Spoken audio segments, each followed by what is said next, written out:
think for me, you've got to say possibly the Leeds game. I mean, I didn't play in that game, but to see it on the side, the way the lads performed, I think it summed up the whole season. And possibly Rotherham away as well, you know, being 1-0 down to a League One side and winning 2-1 in the second half, it just summed up what we've got in this squad, and I only think it bodes well for next season. The game that stands out for me this season was Chesterfield at home.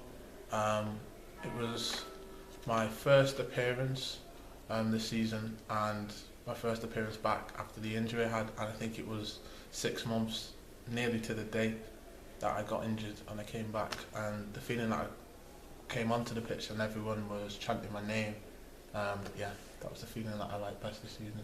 Chesterfield away, you know, the 2 each. I changed the side, seven changes from the previous week.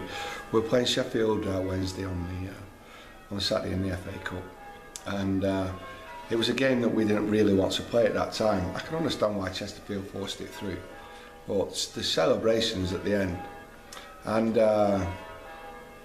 nobody really knows, you know, the sense of achievement when Peter Vincenti has the equaliser, and there was no way in any shape, way or form as an opposing manager that you can prepare yourselves for that last 2 minutes of that game where we salvaged the point and took 2 off them, you know, and for us to be so close to Chesterfield at the final whistle of the last game of the season has been tremendous success.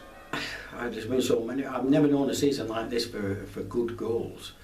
You know, I mean, we've said, haven't we, that Ian Henderson could have had his own goal of the season competition.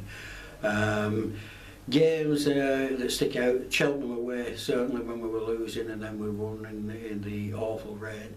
Obviously, other than in the last 2 weeks, I think the one that stands out is obviously Leeds. It was a great atmosphere at Scotland, and you know, the way that the game went, Hendo's goal, it all sort of came into one big magic moment. Just, I don't know, too many I think this year. I think it'd be hard to pinpoint one. I mean, obviously, on a personal one, Chesterfield away? I probably would say Chesterfield away. Yeah, the goal in the not so much for the goal actually. To be honest with you, more so for the celebrations after. Obviously, it was great to get on the score sheet, but it was the celebrations in front of the crowd and everyone together at Chesterfield was probably personally my favourite moment.